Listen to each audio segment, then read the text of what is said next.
முதல்ல நீங்க லிஸ்ட் உங்க கையில் இருக்கணும். ஒரு இளைஞர் அணி அப்படிங்கிறதுங்க, உங்க பூத்ல இருக்கக்கூடிய 1000 பேர் உங்களுக்கு இருக்கிறாங்க. ஒரு பேஜ்ல 30 பேர் இருப்பாங்க. 2 பேஜ் ஒரு எலெக்ஷன் கமிஷன் ஓட்டர் ஷீட் எடுத்துட்டீங்கன்னா ஒரு பேஜுக்கு 30, 2 பேஜுக்கு 60 பேர், கிட்டத்தட்ட 14 பேஜ் 15 பேஜ் வரும் ஒரு பூத்துக்கு. நீங்க நெக்ஸ்ட் 3 மாசத்துல அந்த 1000 பேருக்கு மெமரி பண்ணணும்.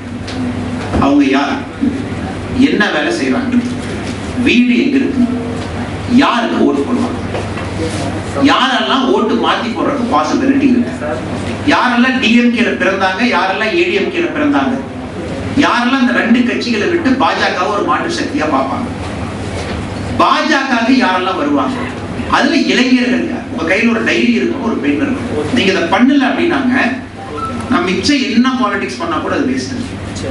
என்ன பாலிடிக்ஸ் பண்ணா கூட அது வேஸ்ட். ஏன்னா நம்மளுடைய கட்சி கரூர் மாவட்டத்தில் எடுத்துக்கிட்டீங்க அப்படின்னா ஹவா நம்ம பேசலாம், சூப்பர் கிரேட்னு சொல்லலாம். அது ஓட்டா மாறணும்னா உங்களுடைய வேர்வை துளி அந்த பூத்துல இருக்கிற மண்ணில் போய் விழுந்தா மட்டும்தான் அது ஓட்டா. பைக் ரேலி பண்றது, நான் நடந்து போனேன், இந்த மண் வந்து எல்லாத்தையும் பார்த்துருச்சுங்க. இந்த மண் வந்து ஓமந்தூராரை பார்த்துருச்சு, குமாரசாமியோட பார்த்துருச்சு, இந்த மண் வந்து ராஜாஜியை பார்த்துருச்சு, இந்த மண் வந்து பெரியாரை பார்த்துருச்சு, அண்ணாவை பார்த்துருச்சு, கலைஞரை பார்த்துருச்சு. கலைஞர் அவர்கள் எடுத்துட்டீங்கன்னா 1949 டிஎம்கே கட்சி ஆரம்பிக்கும் போது ஒரே வருஷத்துல 35,000 கூட்டம் போட்டாங்க டிஎம்கே. 1949 1950. ஸோ ஹார்ட் ஒர்க் பண்ணாம நம்ம என்னதான் ஆடம்பரமா ஒரு கட்சி நடத்தணும் அப்படின்னா அது ஓட்டா மாறாது. அது பெரிய டிசப்பாயின்மெண்ட் தான் நடக்கும். ஓட்டிங் பூத்து முடிச்சு வெளியே வரும்போது நமக்கு ஒரு பெரிய டிசப்பாயின்மெண்டா இருக்கும். நீங்க எல்லாருமே ஒரு டைரி எடுத்துக்கணும், ஒரு பென் எடுத்துக்கணும். உங்களுடைய பூத்து, உங்க தலைவர், உங்க மாவட்ட செயலாளர் எப்படி பிரிச்சு கொடுக்குறாங்களோ அவங்க தூக்கத்துல எழுப்புனா கூட நீங்க சொல்லணும், என் பூத்துல சார் இவ்வளவு பேர் ஓட்டு போடாங்க, இவ்வளவு பேர் ஓட்டு போட மாட்டாங்க. அதுல எத்தனை பேருக்கு மோடிஜி அவர்களுடைய ஸ்கீமை ரீச் பண்ணிருக்கோம், எத்தனை பேருக்கு மோடிஜி அவர்களுடைய ஸ்கீமை நம்ம ரீச் பண்றோம். மினிமம் எலெக்ஷனுக்கு முன்னாடி நீங்க 5 டைம் அவங்க வீட்டுக்கு போயிட்டு வெளியே வந்துடும். இளைஞர் அணி அப்படிங்கிறது நீங்க உங்க வளர்ச்சிக்காக சொல்றேன். ஏன்னா நெக்ஸ்ட் லோக்சபா எலெக்ஷன் 2024 வருது, 2026 சட்டமன்றம் வருது. ஸோ உங்களுக்கு 3 சான்ஸ் இருக்கு. 2021, 2024, 2026 3 சான்ஸ்ல உங்களுடைய பூத்தை உங்களுக்கு தகுந்த மாதிரி மாத்திக்கணும். நிறைய பேர் மெசேஜ் பண்ணிட்டே இருப்பாங்க, எங்க இருக்க சார் என்ன வேலை செய்யறது, ஒரு பொறுப்பு கொடுங்க. ஒரு தம்பி ஒரு 500 பேர் கட்சியில சேர்ந்தா மட்டும் திட்டம், அடுத்த காலையில் ஃபோன் பண்றாங்க, கட்சியில பொறுப்பு கொடுக்கலையே சார் என்ன பண்றது. அப்படி எல்லாம் பொறுப்பு கொடுக்க மாட்டாங்க, கொடுக்க முடியாது இல்லைங்களா. ஒரு 30 வருஷமா 35 வருஷமா சீனியர்ஸ் இருக்காங்க, எல்லாமே இருக்கும்போது இந்த வேலையை நீங்க செய்யறது யாருமே செய்ய வேண்டாம்னு உங்கள்கிட்ட சொல்லணும். ஒரு டைரி, ஒரு பென். எலெக்ஷன் கமிஷன் வெப்சைட் போய் கரூர் உங்களுடைய சட்டமன்ற தொகுதியில் இருக்கக்கூடிய வாக்கு அது என்ன இருக்கோ ஓட்டர்ஸ் லிஸ்ட்டை டவுன்லோட் பண்ணி வச்சுக்கணும். அது பிடிஎஃபா உங்களுடைய மொபைல் போன். நீங்க திங்க் பண்ணிட்டே இருக்கணும், அப்பா இறந்துட்டாங்க வீட்டில் இருக்கணும், அம்மா இறந்துட்டாங்க வீட்டில் இருக்கணும். முதல் நாளா நீங்க போகணும், போய் நலம் விசாரிக்கணும். ஓட்டுக்காக கிடையாது, உண்மையால நீங்க அரசியல்வாதியா இருந்தா மக்களுக்காக நீங்க ஏங்க வேண்டும். மக்கள் வீட்டில் இறந்து போயிட்டாங்கன்னா உங்களுக்கு கண்ணீர் வரும். அவன் தான் உண்மையான அரசியல். ஓட்டுக்காக போறது, உங்களுக்கு போறது 100% நீங்க அவங்களுடைய கஷ்டமான நாள்ல வீட்டுக்குள்ள போயிட்டு வெளியே வந்தீங்கன்னா 100% உங்களுக்கு நான் வச்சுக்கோங்க.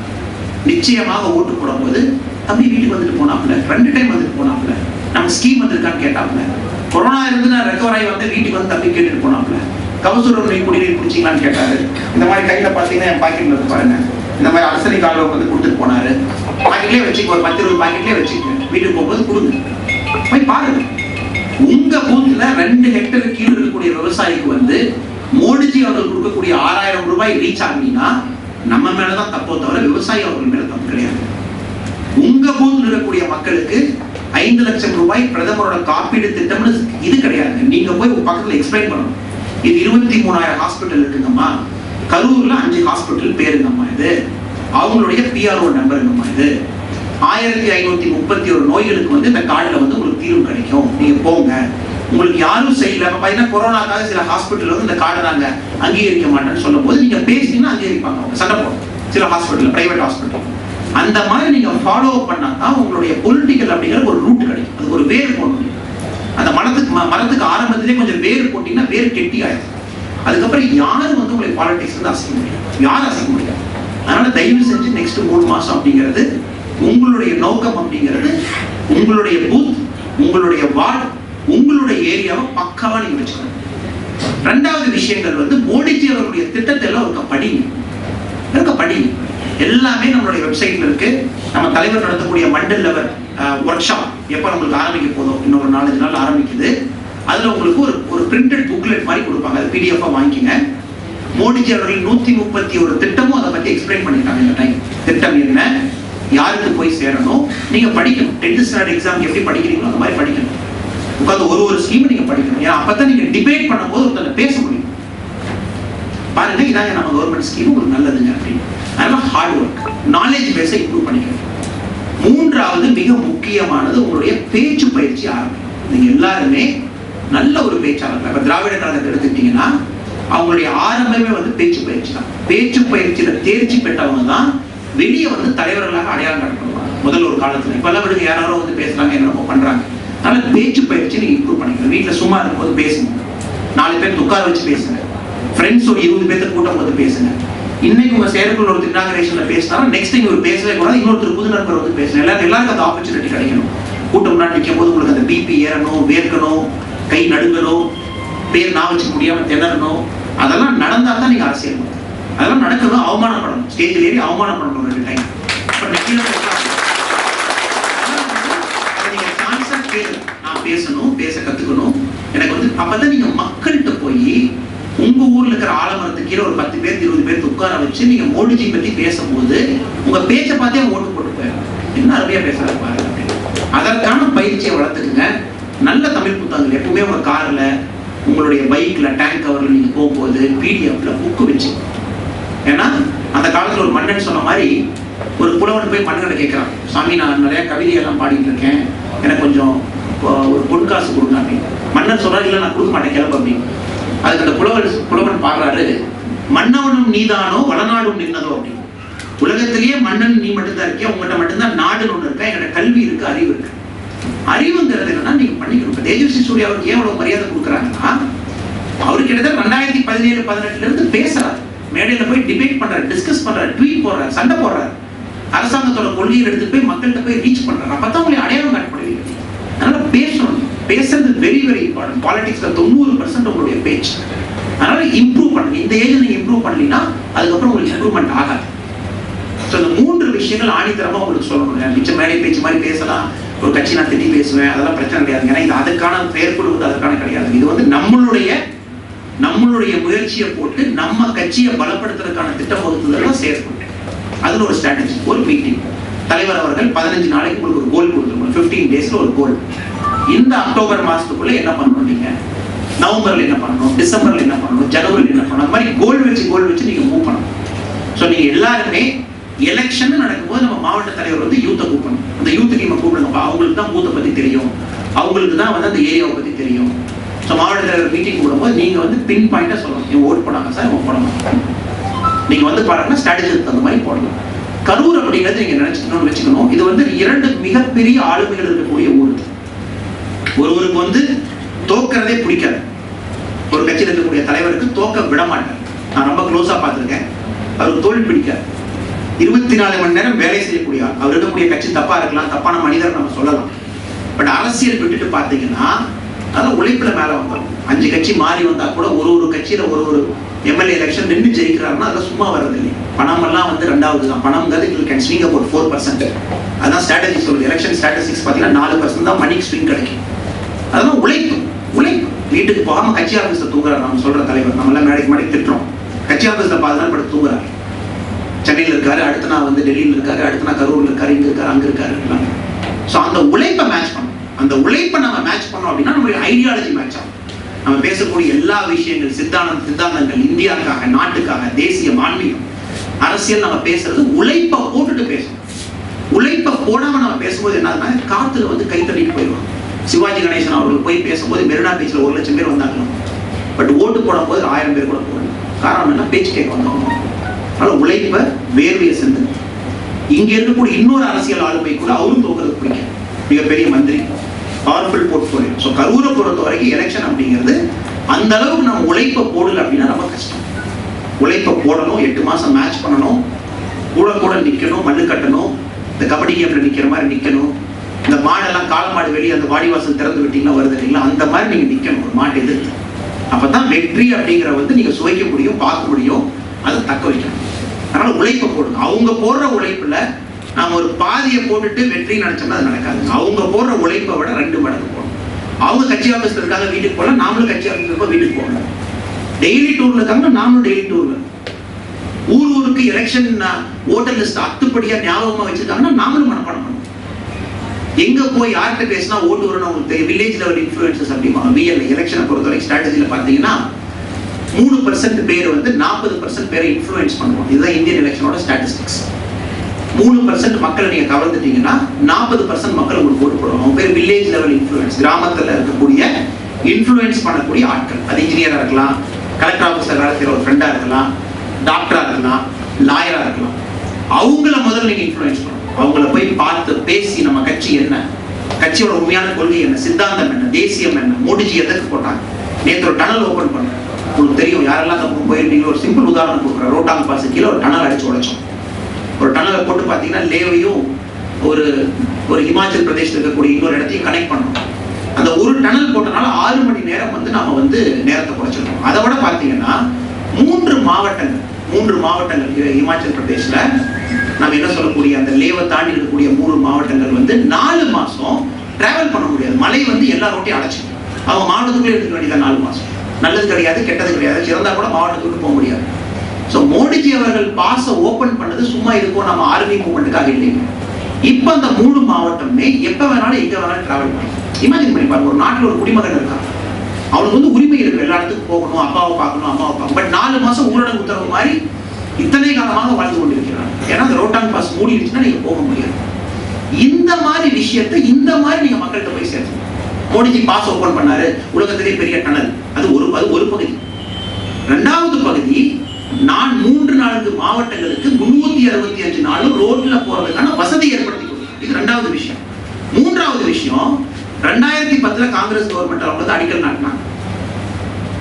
சரிங்களா? 2016 வரைக்கும் அவங்க 2% வேலை செஞ்சிருந்தாங்க. நம்மளுடைய அரசு 5 வருஷத்துல 98% வேலை செஞ்சு முடிச்சிருச்சு. அப்படின்னா நம்ம அரசு வேலை எடுக்கிறோம், எப்படி முடிக்கிறோம், அதுக்கு ஒரு நேரம் கொடுக்குறோம், காலம் கொடுக்குறோம். வேலை எடுக்கும் போதே முடிக்கிற டேட்டையும் அனௌன்ஸ் பண்ணிடுறோம். ஸ்வச் பாரத் 1 முடிஞ்சதுங்க, ஸ்வச் பாரத் 2 போயிட்டு இருக்கு. தூய்மை இந்தியா வந்து 2வது பகுதி ஆரம்பிச்சாச்சு 2019 இருந்து 2024. அதை மக்கள்கிட்ட போய் நம்ம சேர்த்தோம். 2வது பகுதியோட பாயிண்ட் என்ன பண்ணணும், ஒரு விஷயத்தையும் நீங்க வந்து எமோஷனலா கனெக்ட் பண்ணணும். நீங்க ஃபேக்டா பேசினா யாருக்கும் புரியாது. எமோஷனலா ஒரு தாய் உங்களுக்கு வந்து ஸ்வச்ச பாரத்ல நான் கட்டி கொடுத்த டாய்லெட்னால உங்களுடைய பெண் குழந்தை வெளியே போய் டாய்லெட் போக வேண்டாம்.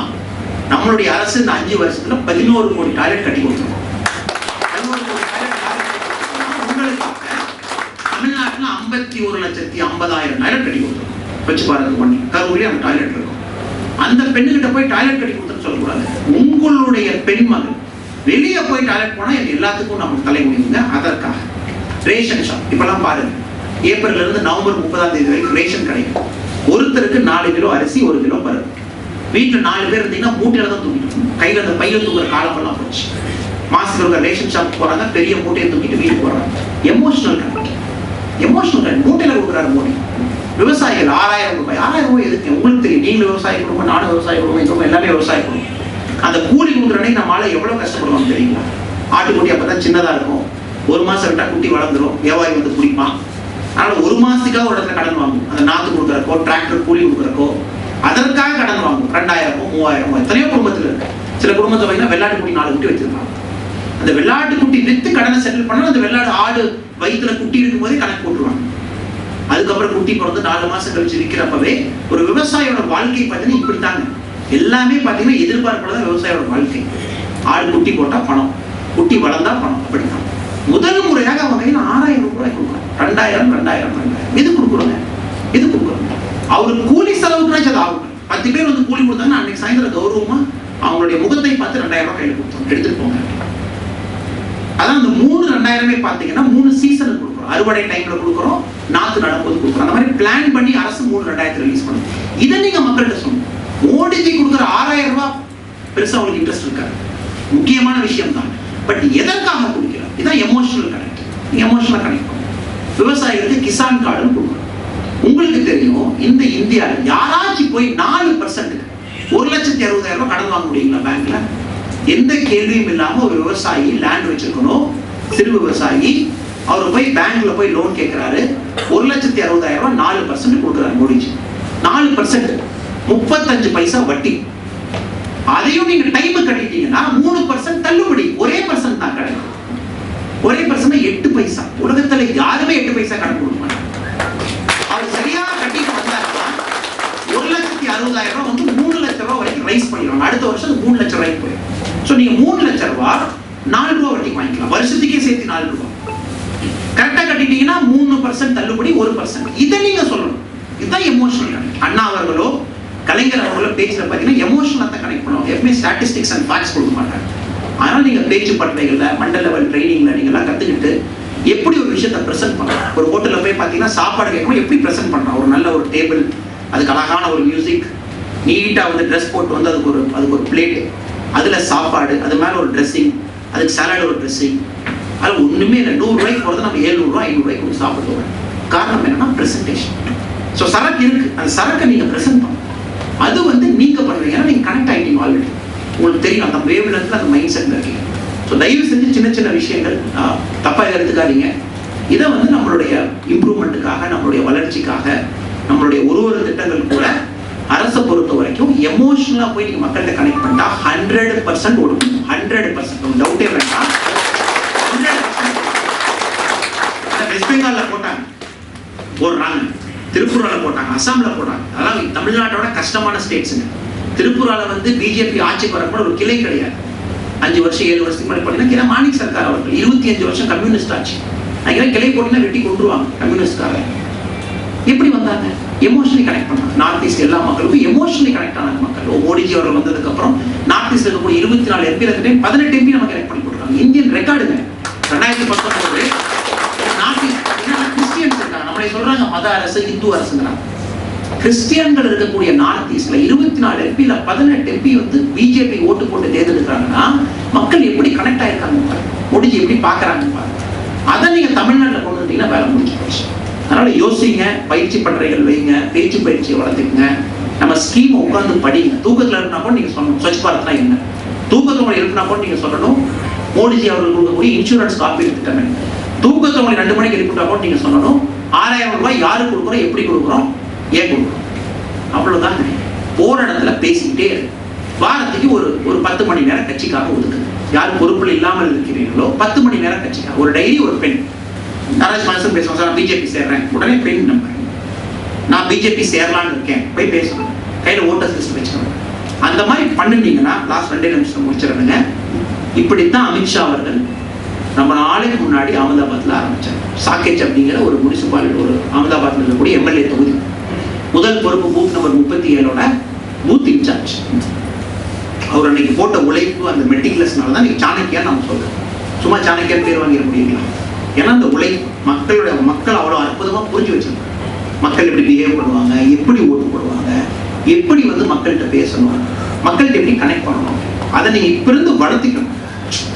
நானும் வந்தேன், கட்சியில வந்தேன், 20 வருஷம் இருந்தேன், 30 வருஷம் இருந்தேன் அப்படின்னு சொல்றதை விட, நானும் வந்தேன், பாஜகவோட முதல் எம்எல்ஏவை என்னோட தொகுதியில் எலெக்ட் பண்ணி கொடுத்தேன்.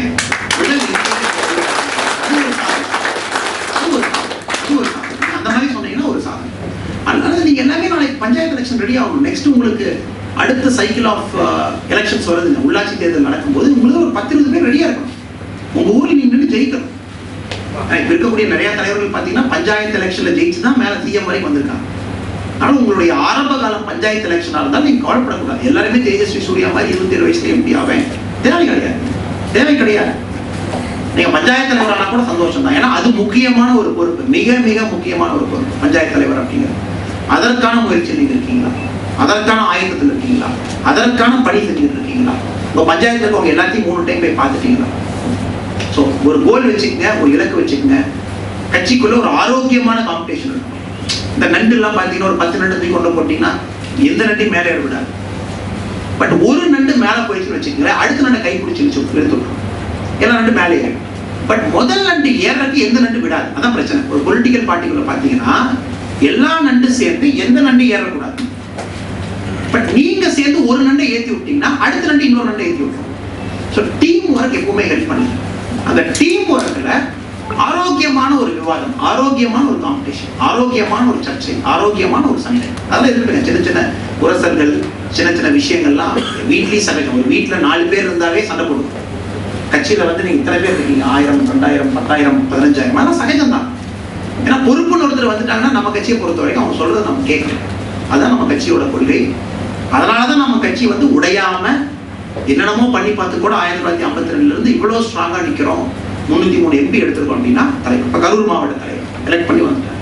நீங்க தான் எலெக்ட் பண்ணி கொடுத்தீங்க. அவர் சொன்னார்னா கேட்கும். அந்த மாதிரி இளைஞர் அணி தலைவர் சொன்னார்னா கேட்கும், பொதுச் செயலர் சொன்னார்னா கேட்கும். உங்களுக்கு வாய்ப்பு வரும். யாரும் வாய்ப்பு கொடுக்க மாட்டான்னு சொல்லுங்க. 100% உங்களுக்கு வாய்ப்பு வரும். நீங்க உழைப்ப போடுங்க, எல்லாரும் பார்த்துட்டு இருக்கா உங்களுக்கு வாய்ப்பு வரும். உங்களுக்கு வாய்ப்பு வரும்போது உங்க ஸ்டைல்ல பண்ணுங்க, கட்சி கோட்பாடுகளுக்குள்ள உங்க ஸ்டைல்ல பண்ணுங்க. அது வரைக்கும் ஒரு தலைவர் நீங்க ஒரு பொறுப்பு கொடுத்துட்டீங்கன்னா தயவு செஞ்சு கேட்கணும். இல்லாட்டி காங்கிரஸ் கட்சிக்கு நமக்கு பார்த்தீங்கன்னா இதான் பிரச்சனை. ஒரே மீட்டிங்ல 10 பேர் வந்து 10 விஷயம் பேசுவோம். எல்லாரும் செயற்குழு மீட்டிங்ல இருந்து காங்கிரஸ் கட்சி பார்த்துருப்பீங்க. அந்த ஜூம் மீட்ல ராகுல் காந்தி அவர்கள், சோனியா காந்தி அவர்கள் 37 பேர் 43 பேர் இருந்தாங்க. 43 பேர் 43 விஷயம் பேசலாம். என்ன சண்டை போட்டு வெளியே வந்துட்டாங்க. இப்போ வந்து என்னடா பண்றதுன்னு மறைக்கிறதுக்காக போய் சம்பந்தம் இல்லாம டிராக்டர்ல சோஃபா போட்டு வந்து ராகுல் காந்தி போறாரு. நீங்க பார்த்துருப்பீங்க. பஞ்சாப்ல நீங்க ராகுல் காந்தி அவர்கள் டிராக்டர்ல ஒரு ஃபார்மர் விவசாய மசோதா வந்து அப்போஸ் பண்ணி ஸ்ட்ரைக் பண்றாரு. ராகுல் காந்தி அவர்கள் டிராக்டர்ல எப்படி உட்கார்ந்துருக்காருன்னு பாத்தீங்கன்னா சோஃபா மேல உட்கார்ந்துருக்காரு. நீங்க பாத்துருக்கீங்களா தனியாயத்தை? டிராக்டர் மேல சைட்ல இருக்கக்கூடிய விஷயத்துக்கு மேல சோஃபா ஃபிட் பண்ணி ஒரு சோஃபா மேல அமரீந்தர் சிங் அவர்கள், இன்னொரு சோஃபா மேல ராகுல் காந்தி அவர்கள், சென்டர்ல டிரைவர் பாவமா ஓட்டிட்டு இருக்காரு. இதுதான் அவர்கள் பண்ணக்கூடிய ப்ரொடெஸ்ட் அப்படிங்கிறது. கார்ல வந்து ராகுல் காந்தி அவர்களும் பிரியங்கா காந்தி அவர்களும் கார்ல போறாங்க யூபி ப்ரொடெஸ்ட் பண்றது. அந்த வீடியோ பார்த்தீங்கன்னா சிரிச்சு பேசிட்டு போயிட்டு இருக்காங்க. ஒரு காங்கிரஸ் அவர்களுடைய official ID page, ID wing அவங்க ட்விட்டர்ல போட்ட வீடியோ எடுத்து பாத்தீங்கன்னா ஒரு 3 நிமிஷம் வீடியோல பிரியங்கா காந்தி அவங்க ஜோக் அடிக்கிறாங்க, ராகுல் காந்தி சிரிக்கிறாங்க. எங்க போறாங்க? ஹத்ராஸ்ங்கிற இடத்துல யூபியில ஒரு பொண்ணுக்கு தப்பு நடந்துருச்சு, நாங்க போய் அநீதி நடந்துச்சு, நீதி கேட்க போறோம். மைண்ட் செட் சம்பந்தம் இல்லாம போய் இவரே விழுகிறாரு, பெல்ட் அடிக்கிறாரு, நிக்கிறாரு இல்லைங்களா? இந்த மாதிரி எல்லா விஷயம் desperate attempt to be in limelight. ஏதாச்சும் ஒன்று பண்ணி பேப்பர்ல முதல் பேஜ்ல வரணும். எல்லாம் ட்ரை பண்ணி பார்த்தாங்க. மோடிஜி அவர்கள் மேல எல்லா அலிகேஷனும் 5 வருஷம் 6 வருஷம் கொட்டி பார்த்தாச்சு. நெக்ஸ்ட் இப்ப இந்த மாதிரி மக்கள் வந்து உங்க பக்கம் இல்ல, ஃபார்மர்ஸ் மசோதாவை மக்கள் எதிர்க்கிறாங்க. அதான் எப்படிங்க உண்மையான ஃபார்மர்ஸ் மசோதாவை போய் மக்கள்கிட்ட போய் சேர்த்துங்க. நிறைய பேசிட்டு இருக்காங்க. 9:30 உங்க சாப்பாடு வெயிட் பண்ணிட்டு இருக்கு. ஸோ ஒரு விஷயத்தையும் அரசியல் கலக்கும் போது ஒரு விஷயத்தையும் அதை அப்படியே புட்டு வைக்க பாருங்க. சரிங்களா? புட்டு வைக்க பாருங்க. உங்களுக்கு நல்ல விஷயங்கள் நடக்கும். இளைஞர் அணியை பொறுத்த வரைக்கும் நம்ம கட்சி வந்து பலமா நம்பியிருக்கு. அதனாலதான் என்னை பொறுத்த வரைக்கும் தேஜஸ்வி சூர்யா அவர்களுக்கு வந்து நம்மளுடைய தேசிய இளைஞர் அணி பொறுப்புங்கிறது ரொம்ப முக்கியமான பொறுப்பு. இப்போ அனுராக் தாக்கூர்ஜி அவர்கள் இருந்தாங்க, இப்ப தேஜஸ்வி சூர்யா அவங்க கொடுத்துருக்காங்க. 29 வயசுல அந்த பொறுப்பு. அது என்னுடைய பெரிய நம்பிக்கை வந்து தேஜஸ்வி சூர்யா அவர்கள் வந்து சவுத்துல பெரிய கனெக்ட் இருக்கு. அவங்க கர்நாடகா, தமிழ்நாடு, ஆந்திரா, கேரளாலாம் நல்லா கனெக்ட் வச்சிருக்காரு. ஸோ உங்களோட சேர்ந்து நல்லா வேலை செய்யணும் விருப்பப்படுவார். உங்களோட சேர்ந்து ஆக்டிவா ஃபீல்டுக்கு வந்து நான் ஒரு தேர்தல் அன்னைக்கு நான் ஃபோன் பண்ணி நான் வாழ்த்து சொல்லும் போது எனக்கு இதே பாயிண்ட் தான் சொன்னேன். தமிழ்நாடு பொறுத்த வரைக்கும் எனக்கு மிகப்பெரிய நம்பிக்கை இருக்கு. இளைஞர்கள் வந்து ரொம்ப ஆக்ரோஷமா சூப்பரா இருக்காங்க. நான் ஃபீல்டுக்கு தமிழ்நாடு அடிக்கடி வந்து அவங்களுடைய வேலை செய்யணும் என்னுடைய எண்ணம். கண்டிப்பா வருவாங்க. கண்டிப்பா தேஜஸ்வி சூர்யா நீங்க கரூர்ல பாக்குறீங்க. டவுட் என்ன? உட்கார்ந்து இந்த ஆளே கிடையாது. அவர் நேச்சரே வேற. நிச்சயமாக அவங்க வரும்போது எல்லாம் வலு கொடுத்து கரம் சேர்ந்து ஒரு மாற்றம், மக்களுக்கு ஒரு நம்பிக்கை. பாஜக ஜெயிக்கிற கட்சி, இந்த புலி விடாது, நிச்சயமா கொண்டு போய் கட்சியை கொண்டு போய் சேர்த்திடுவாங்க. ஓட்டிங் பூத்துல போய் கட்சியை போய் ஒரு 40% ஓட்டிங் பூத்துல சேர்த்திடுவாங்கிற நம்பிக்கை நீங்க கொடுக்கணும். அதனால நிச்சயமாக படிங்க. எல்லாரும் நெக்ஸ்ட் டைம் வரும்போது உங்க கார்ல ஒரு புக் வைக்கணும். நிச்சயமா படிங்க. ஷாம் பிரசாத் முகர்ஜி அவர்களை பத்தி படிச்சு வச்சிருக்கணும். தீன் தயாள் உபாத்யாயா அவர்களை பத்தி நீங்க படிச்சு வச்சிருக்கணும்.